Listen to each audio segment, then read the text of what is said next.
Victor Espinoza, kind enough to join us here at Clocker's Corner at the Great Race Place. You're based here at Santa Anita. You're looking for a Triple Crown win aboard American Pharoah. Victor, the last time we talked before the Derby, you guaranteed victory.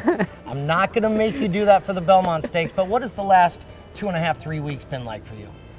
Well, it's been amazing. I have an amazing time, and it's so much fun to, ride American Pharoah, and especially in the Preakness, because I never rode a horse with so much rain, ever. It was my first time, and it was my first experience, and I was quite experienced because I win too. So it was fun.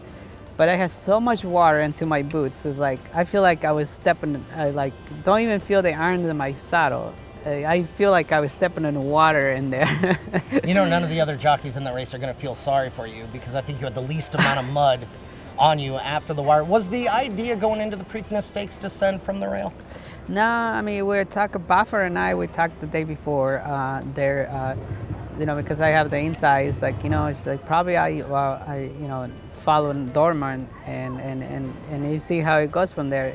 But it all depends how he break. If the ideal in the perfect world, just come out of there and follow Dorman. But I say all right. And then the day of the race in the paddock, it started raining. I was like, oh my gosh, it's like this is different. So we were talking about Buffer and I, and Buffer told me just go from there, just send it, and let somebody else go too crazy, and you decide you're on your own in there, it's like okay, and that was the best thing because so much rain, and I don't want to Pharoah there, put it in behind, and something goes wrong, And I try to send out of there, and if you want somebody else want to go crazy, then I will let it go. But I always think that with this high speed, the American Pharoah, nobody can keep up with me in that race. So I was like, this is it, this is perfect. I'm gonna just send out of there and go. I know when I first crossed the wire, I can't see very well because so much water goes through my eye, and I look back in the side, I look in the side and I see one, like a white blinkers, like, oh, that's Mr. C. So I know if I put it away the first 3 eggs, then, that was it, because nobody else can keep up with American Pharoah. As you turn for home, as a handicapper and a race fan, you looked like a cinch. You looked like you had a ton of horse. Any visions of saving something for the Belmont Stakes, final 16th of a mile? What was going through your head in the final furlong? Absolutely. I don't see how far I was in front because it was hard for the rain. And that's why I kind of encouraged him just a little bit. I tapped just a little tap in the side with to American Pharoah, and that's all it would take. It was a lot more in there. I did not overusing him. It was kind of easy race for him. Special is a word you've thrown around, Victor, describing American Pharoah. Tell us what makes him so special. The way he runs, the way he hit the ground. He's a strong and big horse, and he's not very hard in himself. He floats in the top of the track. He's so light in his feet. That's why he make him better than other horses. Last year, Belmont, your second try at a Triple Crown. What did you learn? What can you take from last year's Belmont run and use this year to your advantage? It's always different. I learned, a lot of different things there. It's just so difficult to win.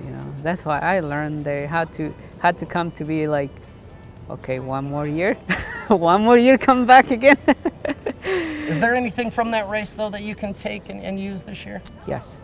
What is that? I think how to put the horses in the race and be in a good position in the early race. I think for the first half mile, it's very important. Maybe the first 3/8, very important. So I learned that I had to be, quick and make quick decisions in the first 3/8.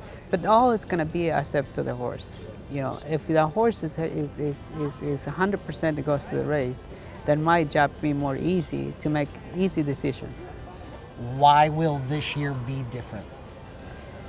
Well, every year is different. I believe and I have the confidence in American Pharoah and also Buffer Bob Baffert, we've been there before. Yes, you have. You know, this is the second time with Bob Baffert and I believe we have a better horse the last time we were there.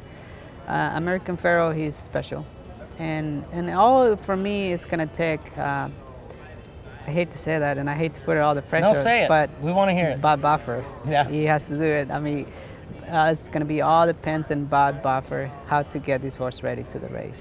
What is your job? If Bob's job is to get the horse ready, what is your job, Belmont?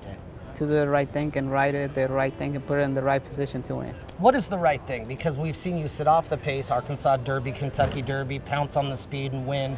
We saw you take it right to them and run everybody off their feet in the Preakness. What is your best chance to get a win, Belmont? It's all kind of depends how the race it was set up. I done few things with American Pharoah.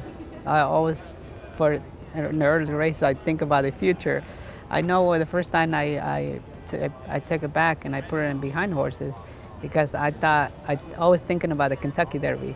You know, if I go in the Kentucky Derby, he goes to the front, it would be tough. You know, if favor is everybody's gonna go after me, and if he can rate just a little bit and behind horses, then that'd be the best thing for me. You know, and he take it very well. And then when it comes to the Kentucky Derby, this is it. This is perfect. I know he can be in behind horses and the inside air. There's not gonna be any problem.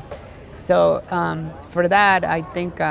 I have, like I said, it's all about confidence, and now he can run either way. So it's all gonna be how many horses gonna be in the race and how the race it was set up, and that's how probably I will ride it. And also obviously Baffert is gonna, basically he's gonna say the same thing. All depends on what the horse is, and we're all gonna decide probably in the same day. I'm not gonna make you predict a win. We're all here in California wishing you the best of luck. But is there any truth of the rumor, because you're becoming such a seasoned veteran with the media and talking to the camera, that you'll be hosting Good Morning America after the Belmont with a victory? I don't know. To that rumor? No, I don't know. I don't think so. Vacation more like. Vacation, Victor, yeah. Thank you, best of guys. luck. Thank you. Victor Espinoza looking for the Triple Crown.